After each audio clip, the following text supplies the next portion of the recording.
요한복음 4장 20절에서부터 30절까지 한 절씩 교독하도록 하겠습니다. 우리 조상들은 이 산에서 예배하였는데 당신들의 말은 예배할 곳이 예루살렘에 있다 하더이다. 예수께서 이르시되 여자여 내 말을 믿으라. 이 산에서도 말고 예루살렘에서도 말고 너희가 아버지께 예배할 때가 이르리라. 너희는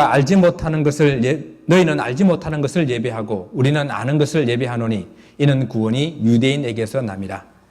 아버지께서 참되게 예배하는 자들은 영과 진리로 예배할 때가 오나니 곧 이때라. 아버지께서는 자기에게 이렇게 예배하는 자들을 찾으시느니라. 하나님은 영이시니 예배하는 자가 영과 진리로 예배할지니라. 여자가 이르되 메시아 곧 그리스도가 하는 이가 오실 줄을 내가 아노니 그가 오시면 모든 것을 우리에게 알려주시리다. 예수께서 이르시되 네가 말하는 내가 그라 하시니라. 이때 제자들이 돌아와서 예수께서 여자와 말씀하시는 것을 이상히 여겼으나 무엇을 구하시나이까 어찌하여 그와 말씀하시나이까 묻는 자가 없더라. 여자가 물동이를 버려두고 동네로 들어가서 사람들에게 이르되 내가 행한 모든 일을 말하는 사람들 와서 보라. 이는 그리스도가 아니냐. 같이 봅니다. 그들이 동네에서 나와 예수께로 오더라. 아멘. 우리는 오늘 하나님 앞에 예배자로 이 자리에 앉아 있습니다. 그러면서 우리는 다시 한번 예배가 무엇인가를 질문해 보아야 할 것 같습니다. 우리는 이제 사마리아 여인과 주님과의 대화를 계속 2주째, 오늘 3주째 이렇게 살펴보고 있는데, 이 두 대화가 물 좀 달라라는 그 대화로 시작해가지고 참 예배자로 이렇게 끝을 맺고 있는 것입니다. 사마리아 여인이라는 이 여인을 설정한 것은 가장 비참하고, 다음에 가련하고, 아픔과 문제의 연속상에 있는 그러한 이 땅에 있는 인간을 대표하는 그런 모습으로 설정을 한 것입니다. 그러한 사람에게도 영적인 갈급함, 목마름이 있었다라고 하는 것은 아무리 세상적인 그런 사람이라 하더라도 그 속에는 영혼이 갈급해하고 있고 영적인 갈급함이 있다라는 것을 나타내 보여주는 것입니다. 어찌 보면 내 남편을 데리고 오라라는 그 주님의 요구에 이 여인이 그냥 대화를 다른 곳으로, 주제를 다른 곳으로 빨리 돌리기 위해서 꺼낸 이야기라고도 볼 수가 있지만은 사람들의 낯을 피해서 다니는 이 사마리아 여인이지만 그러나 그녀의 마음속에도 그 깊은 영적인 갈급함 그리고 평소에 가지고 있었던 그 궁금한 그런 믿음의 문제가 불쑥 튀어나온 것이 아닐까 생각을 해봅니다. 그런 예배가 무엇일까? 어디서 예배를 드리는 것이 옳은 것인가? 어떻게 예배를 드려야 하나? 지금 내가 드리고 있는 이 예배는 과연 옳은 예배인가? 라고 하는 그런 질문들 말입니다. 이 사마리아 여인은 자기들의 조상들이 오랫동안 이 그리심산에서 예배를 드려왔고 그리고 그녀는 그 예배가 옳은 예배다라고 생각을 하고 믿고 있었습니다. 그런데 유대인들이라는 사람들은 항상 말하기를 예루살렘에서 예배를 드리는 것이 옳다라고 주장을 하고 자기들의 예배를 인정하지 않는 것에 대해서 불편한 마음을 가지고 있었습니다. 그런데 자신의 모든 과거와 그리고 현재를 다 꿰뚫어 보고 계시는 그 선지자를 만나서 자신의 그 궁금증을 이렇게 말하게 됩니다. 우리 조상들은 이 산에서 예배하였는데 당신들의 말은 예배할 곳이 예루살렘에 있다고 하던데요 라고 말하는 거예요. 그 다음에 질문은 나오지 않았지만 그 질문은 이런 질문이었을 것입니다. 그렇다면 도대체 어디서 예배를 드리는 것이 옳은가요? 어디서 예배를 드리는 것이 맞습니까? 누구 예배가 진짜 예배입니까? 라는 그런 질문이겠죠. 오늘 이 사마리아 여인의 질문에 대해서 주님께서 가르쳐 주시는 그 말씀을 통해서 참 예배가 무엇인가? 그리고 나는 참 예배자로 예배를 드리고 있는가? 한번 깊이 생각해 보기를 원합니다. 지난 시간에 이 사마리아의 성전에 대해서 이렇게 설명을 이미 한번 드렸습니다. 그런데 이 긴 역사니까 우리는 들어도 잊어버리잖아요. 그래서 짧게 다시 한번 간략해서 이렇게 말씀을 드리며 설교 말씀을 이렇게 이해가 쉽게 되도록 한번 해보겠습니다. 자, 이스라엘에 솔로몬 왕이 죽고 난 다음에 르호보암이라는 아들이 왕이 되었어요. 그런데 북이스라엘의 10개의 지파가 르호보암의 왕을 인정하지 못했습니다. 또 르호보암이 그들의 요구를 들어주지 못했어요. 그래서 여로보암을 중심으로 해가지고 북이스라엘은 따로 나라를 만들게 됐습니다. 그래서 남과 북이 나누어지게 되었습니다. 근데 북이스라엘 왕이 있던 여로보암이 가만히 생각해 보게 되니까 이스라엘 사람들은 절기가 되게 되면은 모두가 다 예루살렘에 가서 예배를 드려야 되는데 북이스라엘에 있는 사람들이 예루살렘까지 갔다가 그들의 마음이 혹 자꾸 남유다 쪽으로 뺏길까봐 걱정이 됐어요. 그래서 이래서는 안 되겠구나 해가지고 북이스라엘의 사람들이 남유다로 내려가지 못하도록 이스라엘과 유다의 경계점이 되는 베델이라는 곳에다가 제단을 하나 만들고 그리고 가장 북쪽 지역인 단이라는 곳에다가 제단을 하나 만들고 자, 더 이상 예루살렘에 갈 필요가 없다. 이제 이스라엘 사람들은 단이 가까운 사람들은 단 쪽으로 가고 베델이 가까운 사람들은 베델 쪽에 가서 제사를 드리면 된다라고 말하면서 자기들 마음대로 제사장을 만들고 그리고 자기들 마음대로 제사 입방법을 정해서 제사를 드리게 되었어요. 이때부터 남유다와 북이스라엘은 다른 장소 그리고 다른 방법으로 예배를 드리게 되었습니다. 그러다가 북이스라엘은 이제 오므리 왕조 때에 그 수도를 사마리아로 옮기고 그곳에서부터 이렇게 이제 살았었는데 북이스라엘이 아수르의 침략을 받아서 멸망을 하잖아요. 근데 아수르가 혼합 정책을 쓰면서 그 사람들을 이곳에 북이스라엘에다가 이주를 시키고 또 이스라엘 사람들을 자기 나라로 이렇게 잡아가고 해가지고 아주 사람들을 이렇게 혼혈을 만들어 버렸습니다. 그래서 남유다는 그 북이스라엘 사람들을 혼혈민족이라고 민족적인 정체성, 그 다음에 종교적인 정체성을 인정하지 않았단 말이죠.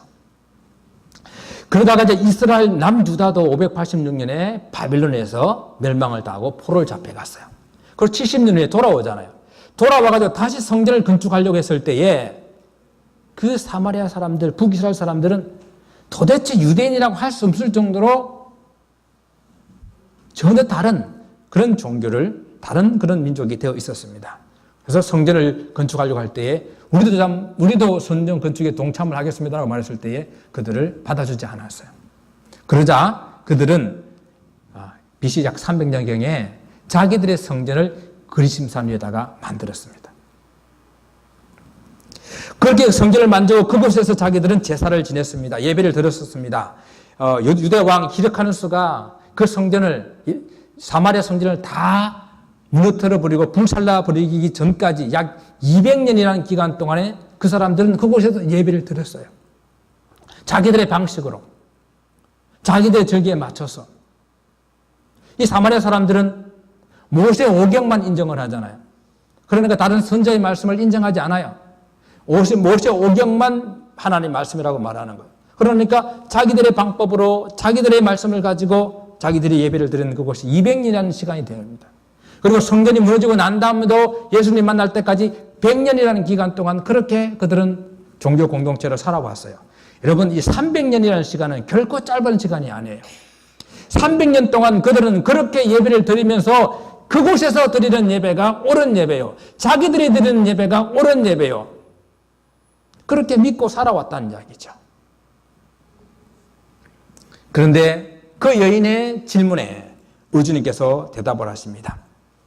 이 산에서도 말고 예루살렘에서도 말고 사마리아 사람들이 말하는 그 근심산도 아니고 유대인들이 말하는 그 예루살렘도 아니다라는 거예요. 예배의 본질은 장소의 문제가 아니다라는 거예요. 여기서 장소가 중요하지 않다고 하는 것은 유대인들은 유대인들이 가지고 있는 그런 전통과 또 그런 형식 그것도 아니고 사마리아 사람들이 가지고 있는 그런 전통과 그런 형식도 예배의 본질은 아니다라는 그런 뜻입니다. 여러분 그렇지 않습니까? 참 예배는 어떤 장소나 아니면 어떤 화려한 건물이나 아니면 잘 짜여진 그런 예배 순서에 있지 않습니다. 예배의 본질은 그 예배의 대상이 누구인지를 분명히 아는 것에서부터 시작하는 거예요. 주님께서는 이 산도 아니고 예루살렘도 아니고 너희가 아버지께, 우리의 예배의 대상인 아버지께 예배할 때가 이르게 될 것이라고 말씀해 주신 거예요. 장소나 형식의 문제가 아니라 예배의 대상인 아버지께 참으로 예배해야 된다는 것을 말씀하십니다. 여러분, 예배의 대상은 오직 하나님 한 분밖에 없어요. 여러분 믿으십니까? 예배의 중심에 하나님이 계셔야 됩니다. 우리가 예배를 통해서 하나님을 만나고 그리고 하나님과 깊이 교통하는 그런 시간을 가지잖아요. 그래서 예배의 모든 순서는 다 동일하게 중요하고 의미가 있습니다. 예배에서 좀 설교가 더 많은 비중을 차지하다 보니까 마치 예배하면은 설교 들으러 오는 것으로 생각하기 쉽습니다. 저는 설교하는 사람으로서 설교가 중요하다는 것은 모르지 않지만은 그러나 예배 전체를 보게 될 때에 설교도 예배의 한 부분일 뿐인 것이죠. 예배의 모든 순서가 다 중요한 것입니다. 19세기 중엽에 헨리 비처라는 그런 유명한 설교자가 있었습니다. 그가 설교하면 막 하나님의 은혜가 막 넘쳐나니까 많은 사람들이 주일마다 그의 설교를 들으러 왔어요.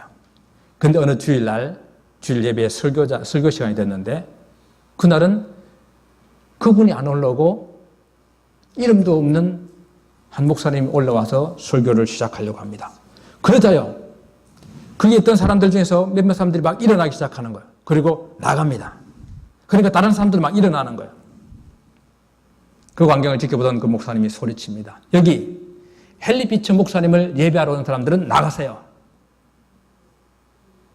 하나님께 예배하고 싶은 사람은 그 자리에 지금 앉으세요라고 하니까 이미 나간 사람들은 어쩔 수 없지만 나가려고 했던 사람들이 다시 그 자리에 엉거주춤 주저앉았다는 것입니다.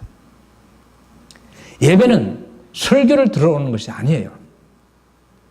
예배의 대상인 하나님께 기도와 찬송을 올려드리고 그리고 헌신과 사랑과 감사를 고백하고 그리고 우리의 죄를 하나님께 자복하고 그리고 하나님의 말씀을 통해서 하나님이 어떤 분이신지 더 깊이 깨달아 알아가며 하나님 뜻이 무엇인지를 깨달아 알아가며 그리고 결단하며 하나님께 이 은혜와 힘을 얻어서 다시 세상으로 돌아가는 그것이 바로 예배인 것이죠. 그래서 예배의 중심에는 하나님께서 계셔야 하고 오직 하나님만 예배를 통해서 영광을 받으셔야 됩니다. 할렐루야. 네, 아멘입니다. 어느 주일학교에 처음 나온 아이가 있었다고 합니다. 친구가 교회 가면은 맛있는 것도 주고 재밌는 게임도 하고 그리고 예수님도 만난다고 해가지고 이 아이가 기대하고 왔어요. 그리고 오니까 정말로 맛있는 것도 막 주고 재밌게 하고 예배 드리고 갔어요. 그날 저녁에 그 아이가 일기장에다 기록합니다. 오늘 나는 처음 교회에 갔다. 정말 맛있는 것도 많이 먹었다. 재미있는 게임도 많이 했다. 그런데 예수님을 만나지 못해서 서운했다. 재밌는 건 많았는데 맛있는 건 많았는데 이 처음 나온 어린아이 눈에도 예수님이 없었던 거예요. 다른 교회 이야기할 것도 없어요. 우리 교회 예배 중심에 하나님께서 계십니까? 정말 여러분들은 오늘 진짜 하나님을 예배하러 오신 거 맞습니까? 우리는 늘 이것을 물어봐야 되는 겁니다. 우리가 인생을 살면서 참된 인생을 사는 것이 무엇이냐고 늘 우리 자신에게 물어봐야 되는 것처럼 우리가 늘 예배를 드리기 때문에 우리 예배가 참 예배인지 우리는 늘 물어봐야 돼요. 예배를 늘 많이 들다 보게 되니까 예배가 그냥 형식적이 되기 쉽다는 이야기예요. 참이라는 이 말을 글자를 붙이는 것은 가짜가 좀 많기 때문에 그런 거 아니겠어요, 그죠? 참기름이라는 게 있죠, 참기름. 참기름은 원래 그 이름 자체가 참기름이에요. 그래서 이놈 앞에 또 참자를 붙여야 되는데, 왜? 참기름에 가짜가 많으니까. 물을 많이 섞고, 이것저것 섞어가지고, 가짜가 많으니까. 이놈은 원래 참기름인데, 그러면 진짜 참기름을 말하니까 참기름. 진짜 참기름. 순전한 참기름 막 갖다 붙여야 되는 거예요. 그와 같이 우리 예배라는 것도요, 더 어떤 수식어를 붙이지 않아도 가장 고귀하고 존귀한 그 문 앞에 올려드리는 것이기 때문에 예배라는 그 말 앞에는 어떤 수식이 없어도 가장 순수한 진짜 예배가 돼야 돼요. 그런데 오늘날 이 예배 앞에도 참이라는 말을 갖다 붙여야 한다는 것은 거짓 예배, 가짜 예배가 있다는 것 아니겠습니까? 오늘 주님께서는 우리가 참되게 예배를 드리는 방법을 말씀해 주고 계십니다. 여러분 24절 잘 아시는 말씀이잖아요. 한번 우리가 외워보시겠습니다. 하나님은 영이시니 예배하는 자가 영과 진리로 예배할지니라. 하나님 아버지께 참으로 예배를 드리려 한다면 뭐요? 영과 진리로 예배를 드려야 한다라는 것입니다. 이것이 참 예배라는 이야기예요. 그럼 먼저 영으로 예배를 드린다라는 것은 무슨 뜻입니까? 우리가 예배를 드리는 대상이 하나님이시기 때문에 그 하나님은 영이시잖아요. 그 영이신 하나님 앞에 예배를 드리기 때문에 우리 마음과 영혼을 다하여 하나님께 예배를 드려야 됩니다. 예배를 드릴 때 영혼 없이 마음 없이 와 앉아 계시면 안 된다라는 거예요. 정말 아무런 마음 없는 그런 찬양, 아무런 간절함 없는 그런 기도, 정말 감사함이 없는 그런 헌금을 드리는 것이 아니라 하나하나의 우리 마음과 영혼을 담아서 그렇게 드리는 예배, 그것이 영으로 드리는 예배예요. 예배를 받으시는 분이 살아계신 하나님, 눈에 보이시지 않는 영이신 하나님, 천지 만물을 창조하신 전능하신 하나님이라는 것을 분명히 안다고 한다면 우리 몸뿐만 아니라 내 몸과 내 영혼이 그분 앞에 경배하며 엎드려 예배를 드려야 된다는 말씀입니다. 여러분, 우리 사람은 뭐 2분수로 이야기되면 몸과 영혼으로 구성되어 있고 3분수로 말한다면 몸과 혼과 영으로 구성되어 있는데 우리가 이곳에 앉아있는 것은 우리 몸뚱아리만 앉아있는 것이 아니라 여기 우리 영혼이 같이 앉아있기 때문에 내 영혼이 전능하신 하나님 앞에 무릎을 꿇고 경배하는 그 예배를 올려드리는 것, 그것이 영으로 드리는 예배예요. 영과 함께 영이 드리는 예배예요. 이렇게 영으로 드릴 때에 그 예배가 참 예배가 된다는 말씀입니다. 그러면 다음으로 진리로 드리는 예배는 무슨 예배입니까? 진리는 말씀이에요. 진리 되신 말씀을 통해서 하나님을 더욱더 깊이 깨달아 알아가는 거예요. 또한 하나님께서 알려주신 그런 방법대로, 하나님께서 가르쳐 주신 그런 옳은 방법대로 예배하는 것을 말하는 거예요. 여러분, 하나님 어떤 분이신지 깊이 알게 되면 우리가 좀 더 깊은 예배를 드릴 수 있는 거 여러분 아십니까?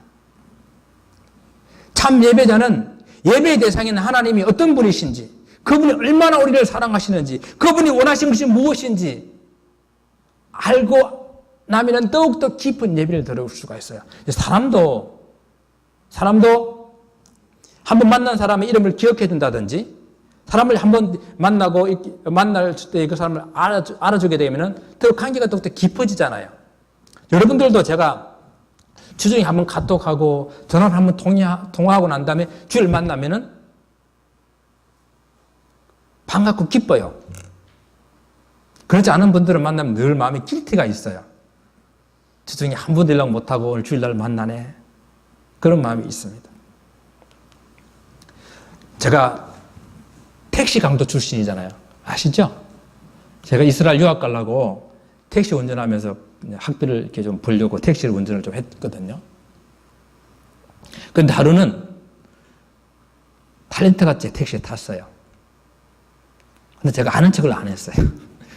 그 당시에 유명한 사람이었는데. 그러니까 자꾸 그 룸미러로 눈하고 자꾸 저를 마주치는 거예요. 근데 제가 사실 이름이 기억이 안 나서 그랬어요. 제가 이름을 잘 기억을 못 하거든요. 그러니까 이제 그분이 이제 전화를 꺼내가지고 자기 동료 탤런트들의 이름을 불러가면서 자기가 탤런트라는 것을 막 알리는 거예요, 저한테. 그래서 제가 이름을 기억 못 하는데, 유명하신 분이 타셨군요. 이렇게 하니까 그때부터 좀 좋아져가지고 입이 해벌레졌었어요. 알아주는 것, 기억해주는 것, 그것이 사람들의 관계를 좀 더 깊이 만드는 것처럼 우리가 하나님을 아는 것, 하나님 어떤 분이신지 아는 것, 그 알고 와서 예배를 드리면 더욱더 예배가 깊어져요. 그게 진리로 예배한다는 이야기예요. 더욱더 깊이 주님을 알아가는 것이죠. 그리고 진리로 예배한다는 그 이야기는요, 예배의 대상이 되신 하나님께서 어떻게 예배를 드리라고 가르쳐 주신 대로 예배를 드린다라는 그런 의미가 있어요. 우리가 예배라고 하는 것이요, 사람들이 막 신을 찾다가, 살 길을 막 찾다가, 구원자를 막 찾다가, 구원해내가지고, 만들어내가지고, 이렇게 예배를 드리는 이런 게 우리 예배 아니에요. 그거는 저 우상 숭배하는 사람들이 하는 거예요. 우리 예배는 하나님께서 당신을 찾아 만날 수 있는 그 길을, 하나님과 교통할 수 있는 그 길을, 범죄한 우리 인생들이 용서받고 하나님의 은혜를 받을 수 있는 그 길을 가르쳐 주셔서 그 가르쳐 주신 방법대로, 그 법대로 드리는 것이 우리의 예배예요. 그래서 예배는 말씀대로 하나님께서 정해주신 그 법대로 드려야 하는 거예요. 그것이 진리로 예배를 드린다는 말씀입니다. 그래서 우리가 예배 순서를 정할 때도 이 점을 깊이 생각을 해야 됩니다. 예배 중심에 하나님께서 계실 때에 그 예배 모든 순서가 하나님께 초점을 맞출 수 있어요. 근데 예배의 중심에 사람이 있으면은 자꾸만 사람에게 초점을 맞추는 거예요. 사람이 좋아하는 찬양, 사람의 감정에 호소하는 그런 기도, 사람에게 보이기 위해서 하는 봉사와 헌금, 사람들이 좀 들으라고 부르는 그런 특송, 사람들이 길을 긁어주는 그런 설교를 할 수밖에 없다는 이야기입니다. 이런 점에서 사마리아인들은 진리로 예배를 드리지 못한, 참 예배를 드리지 못한 사람들이에요. 사마리아인들은요, 모세 오경만 성경으로 인정하고 선자들이 하나님의 성령의 영감을 받아서 주신 그 말씀을 거부함으로 바른 진리를, 온전한 진리를 깨달아 알지 못했습니다. 성경을 자기들 마음대로 인위적으로 해석하고 하나님을 바로 알지 못하는 가운데에 그냥 그들의 조상들이 이방인들과 이방의 그 종교와 혼합하여 만드는 그 내용을 계속해서 습관적으로 이렇게 해왔기 때문에 그들은 진리 가운데 있지 못했었어요. 그래서 예배 가운데 인간적인 것들을 자꾸 혼합해서 만들게 되면은 그 예배는 참 예배가 되지를 못해요. 사마리아 사람들이 그렇게 모세 오경만 고집하고 선자의 말씀을 받아들이지 못하고 인간적인 것들로 혼합해서 진리로 예배를 드리지 못한 사람들이라고 한다면은 유대인들은 구약과 율법에 붙잡혀서 마음에도 없는 형식적이고 가식적인 그런 예배를 드림으로 영적인 예배를 드리지 못한 그런 참된 예배를 드리지 못한 그런 사람들이 되었습니다.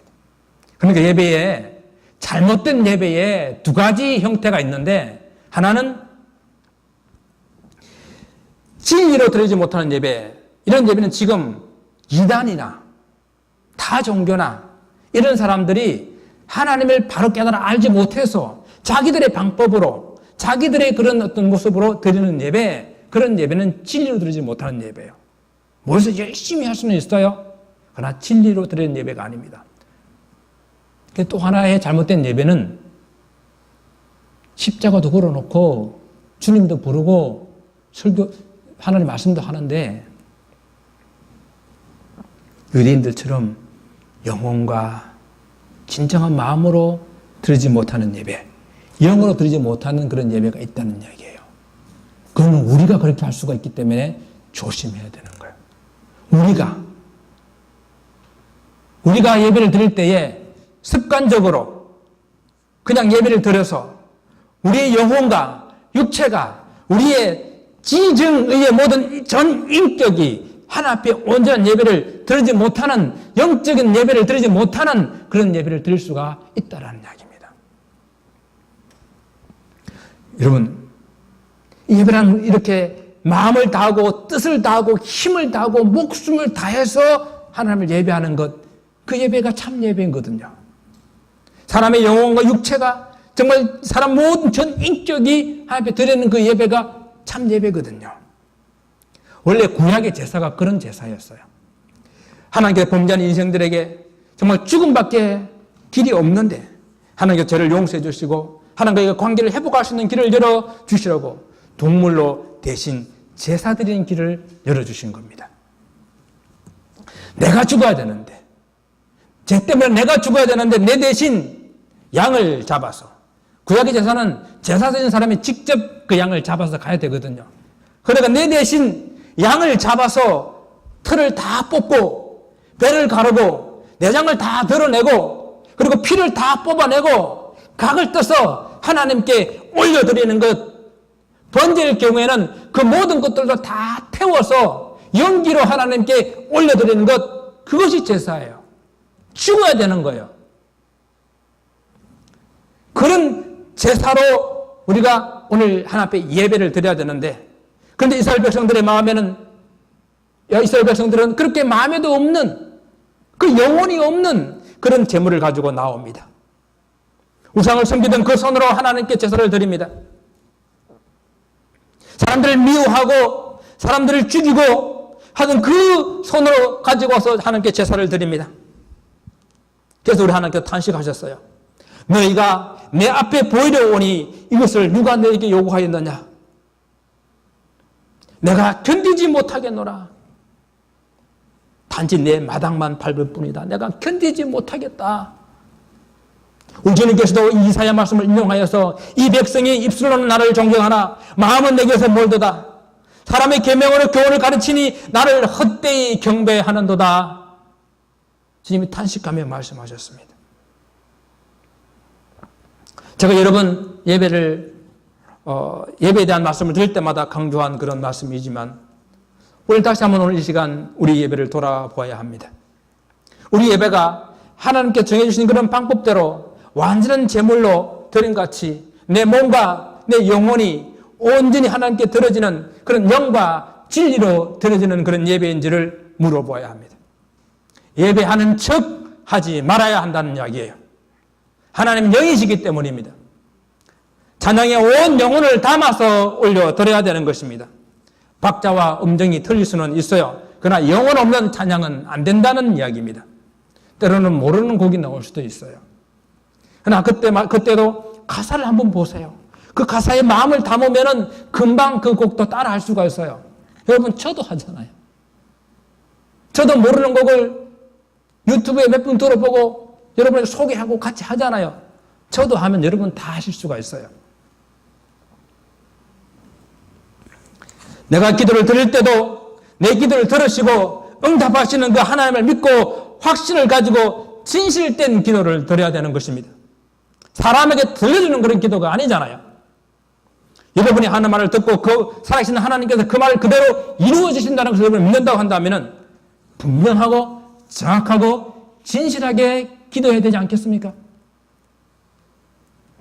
기도는 결코 잘하고 못하고 없는 거예요. 진실된 기도였나? 아니었나? 그것은 있겠죠.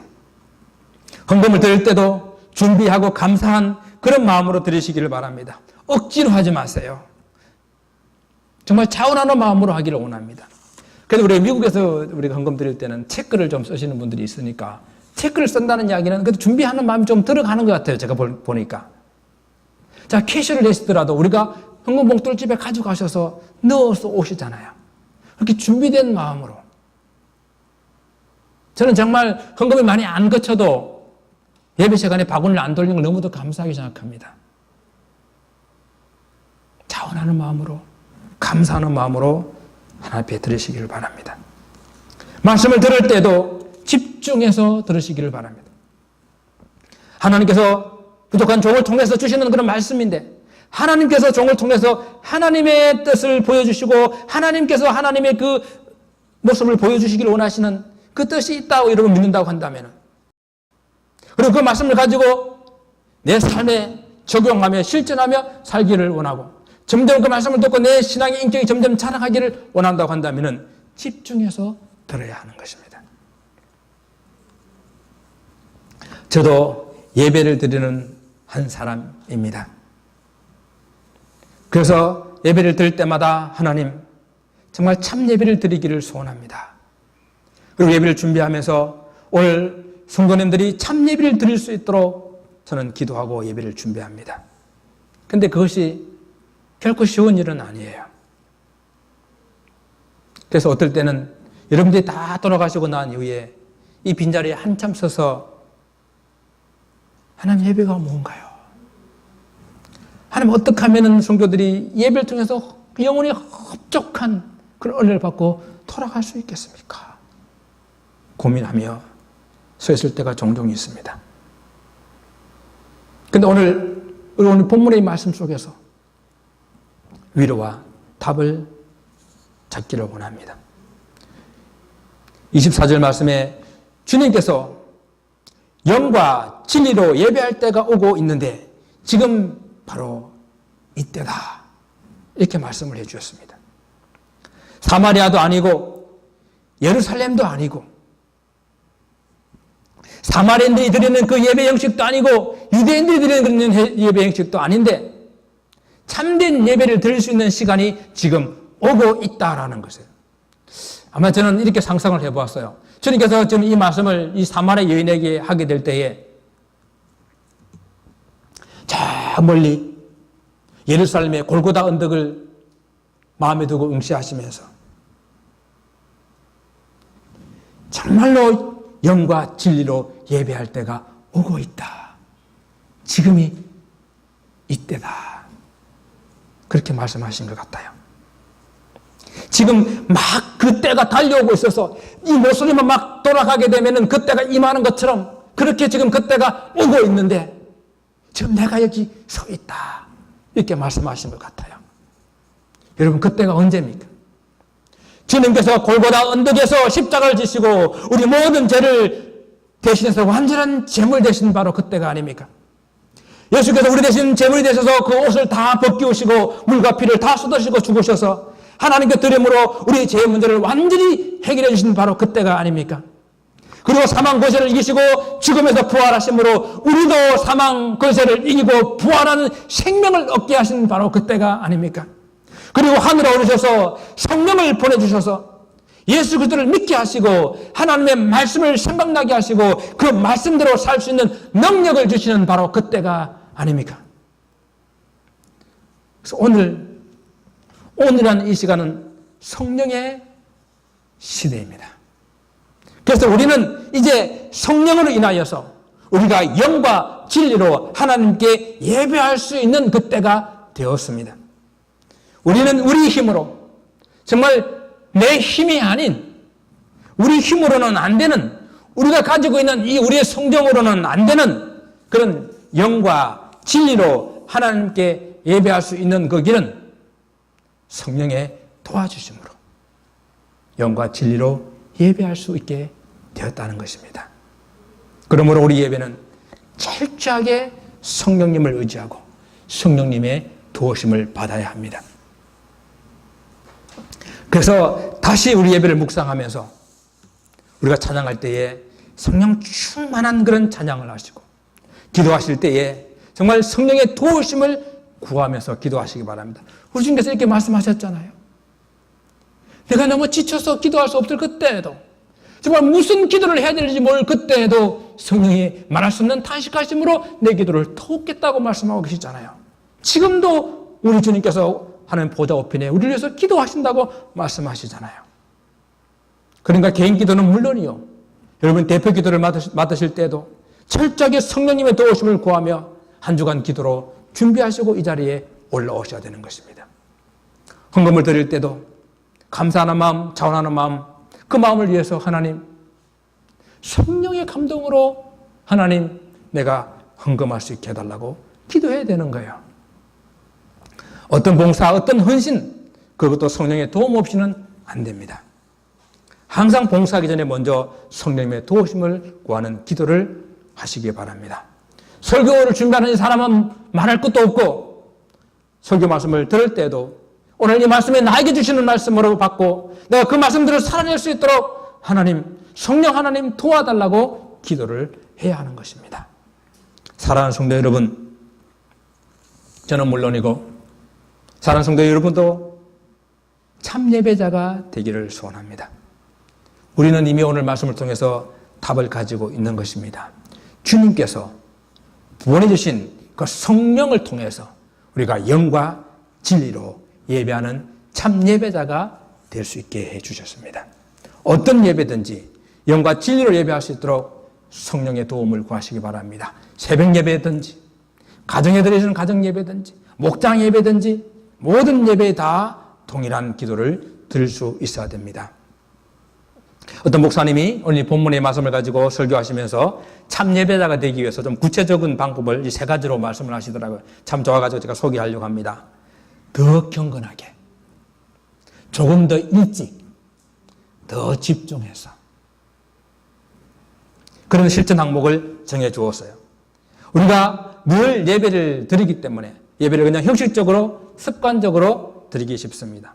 그래서 예배를 드릴 때마다 이번 예배를 지난번 예배보다 더 경건하게, 오늘 예배는 지난번 예배보다 좀 더 일찍 와서 준비하고, 그리고 오늘 예배는 내가 좀 더 집중해서 드리겠다라고 매번 그렇게 다짐을 할 수 있기를 바랍니다. 영과 진리로 참된 예배를 드리는 성도들의 삶, 여러분 그 삶이 어때질 것 같습니까? 그럼 우리가 이곳에서, 여러분 가정 목장에서 영과 진리로 참 예배를 드리고 난 이후에 여러분 삶이 어떠해야 될 것 같아요? 우리 이것을 생각해보며 오늘 말씀의 결론을 맺기를 바랍니다. 사마리아 여인은 예수님과 만남 속에서 예수께서 그리스도이심을, 즉 메시아이심을 알게 되었습니다.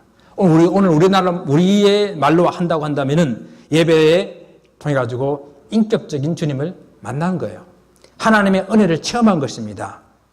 그러고 난 다음에 그녀가 우리 지난주에 말씀을 살펴본 것처럼 가장 소중했던 물동이를 버려두고 동네로 뛰어들어가지 않았습니까? 사람들을 만나는 것이 두렵고 싫어서 사람들이 없는 대낮에, 사람들을 피하려고 대낮에 물을 기르러 왔던 그 여인이 이제 사람들이 있는 그 동네 안으로 뛰어들어갔습니다. 그리고 외칩니다. 내가 행한 모든 일을 내게 말한 사람을 와서 보라. 이는 그리스도가 아니냐. 이 말 좀 쉽게 이렇게 여러분들이 이해하도록 설명을 들으면은 동네 사람들에게 여러분들이 제가 어떤 여자인지 다 아시잖아요. 근데 나를 한 번도 본 적이 없는 이분이 나의 모든 과거와 지금 내 있는 현재를 다 훤하게 깨뜨리고 계신 걸 보았습니다. 여러분 이 사람을 한번 만나보십시오. 이 사람이 참된 예배를 말씀해 주십니다. 내가 볼 때는 이분이 그리스도이십니다. 한마디로 변화를 받은 것이에요. 참 예배자는 참 예배를 통해서 변화를 받아야 하는 것입니다. 예배를 통해서 울리는 찬양 가사를 묵상해 보시기 바랍니다. 변화된 삶을 살 수밖에 없지 않아요? 진실된 기도를 들었다면 변화를 받아야 하지 않겠습니까? 그냥 아무런 의미 없이 중얼중얼 거린 것이 아니라고 한다면 내 마음의 간절함을 받아서 소원하고 그리고 잘못된 것을 회개하고 다시는 그런 삶을 살지 않겠다고 결단했다고 한다면 변화를 받는 것이 당연한 것이 아니겠습니까? 하나님의 말씀에 집중하여 듣고 그 말씀이 오늘 내게 주어진 말씀으로 받고 그리고 내가 그 말씀대로 살겠다고 결단을 했다면 변화를 받아야죠. 예배 드리기 전에 오래 가지고 왔던 물동이를 버려두시고 동네로 뛰어 들어가야죠. 이제는 내려놓아야 할 것을 내려놓고 끊어야 할 것을 끊고 다시 저 세상으로 뛰어 들어가서 내가 만난 예수, 나를 변화시킨 그 예수를 전해야 하는 것입니다. 어떤 분이 나 이제 좀 심플하게 살고 싶어라고 말씀하시더라고요. 이게 심플한 거예요. 내가 은혜를 주셨기 때문에 은혜를 받고 은혜를 받았다면 은혜 받은 것만큼 변하게 사는 것, 그것이 심플한 거예요.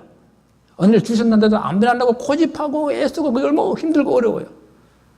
여러분, 은혜 받으시고 받으신 대로 변화받기를 축원드립니다. 아멘 하셨어요? 참된 예배를 드리는 성도, 그 성도는 예배가 삶으로 지속되어야 됩니다. 여러분 생각해 보세요.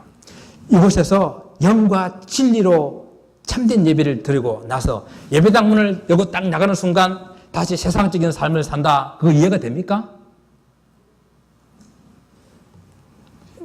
좋은 영화를 보고 나도 오랫동안 우리 가슴 속에 여운이 남잖아요. 그렇잖아요? 근데 성령이 충만한 예배를 드리고 그리스도 안에서 영과 진리로 하나님께 예배를 드렸다고 한다면 그 예배는 내가 집으로 돌아가는 동안에도, 내가 집에서 살아가는 동안에도, 그리고 내가 직장과 사업에 있는 그 동안에도 그 예배가 지속돼야 되는 겁니다. 어쩌면 이 예배당 문을 열고 나가면서 진짜 우리들의 예배가 시작되는 것이라고 할 수 있습니다. 그래서 주님께서 예배를 통해서 은혜를 충분하게 받고 또 이렇게 성령 충만해야 이 세상으로 나가가지고 하나님 사람으로 참 예배자로 살아갈 수 있기 때문에 우리를 이 교회로 모아주시는 것 같아요. 혼자서는 안 되기 때문에. 그래서 충만한 은혜를 받아야 되기 때문에. 교회 예배당에서 이 안에서는 그래도 우리가 예배를 나름대로 드릴 수 있어요. 그런데 저 세상의 삶의 현장은 참 예배자로 살아가기가 너무 힘들어요. 그러니까 참 예배자로 살아갈 수 있는 힘을, 은혜를 여기서 충만히 받도록 우리를 이곳에 모아주신 것입니다. 이곳에서 예배하며 성령 충만한 은혜를 경험하고 하나님의 위로하심과 힘주심을 경험하고 가정으로 돌아가서 여러분 자녀들 앞에서, 여러분을 가장 잘 알고 있는 여러분의 남편과 여러분의 아내들 앞에서 참 예배자로 살아가라고. 철저하게 물질과 이기적으로 제약으로 묶여져 있는 이 여러분들의 그 직장과 여러분의 사업터 안에서 참 예배자로 살아가라고 하나님께서 우리를 오늘 예배자로 불러주신 것입니다. 사랑하는 성도 여러분, 하나님께서 이런 참 예배자를 찾으신다고 말씀하십니다. 왜 참 예배자를 찾으실까요? 그건 하나님께서 이런 참 예배자를 너무너무 기뻐하시고 사랑하시기 때문입니다. 왜 이런 참 예배자를 하나님께 찾으셔야 될까요? 그냥 있으면 안 보여서 눈을 씻고 찾아봐야 보이니까 하나님 열심히 찾으신다는 거예요. 지금 이 시간 우리 가운데서도 참 예배자를 찾으시고 이 예배를 마치고 돌아간 여러분의 가정에서, 여러분의 삶의 직장과 사업터에서 참 예배자로 사시는지 지켜보고 계십니다. 하나님께서 이곳에서 참 예배를 찾으시고 난 다음에 찾았다 기뻐하시는 그 모습을 보고 싶습니다. 여러분의 가정에서, 여러분의 삶의 현장에서, 직장에서, 여러분의 사업에서 참 예배자를 찾으시고 난 다음에 주님께서 찾았다 기뻐하시는 그 음성을 들으시기를 원합니다. 그런 참 예배자 되시기를 다시 한번 주님의 이름으로 축원을 드립니다. 기도드리겠습니다. 아버지 하나님, 참 예배자 되기를 소원합니다. 영과 진리로 예배하기를 소원합니다. 그 참 예배가 나의 삶의 현장 속에서도 계속 이어져 가기를 소원합니다. 주님이 나를 보시고 기뻐하시는 그 참 예배자를 찾으신 그 주님의 음성을 듣기를 소원합니다. 이 한 주간 승리하게 하여 주옵소서. 감사하고 예수 그리스도의 이름으로 기도드리옵나이다.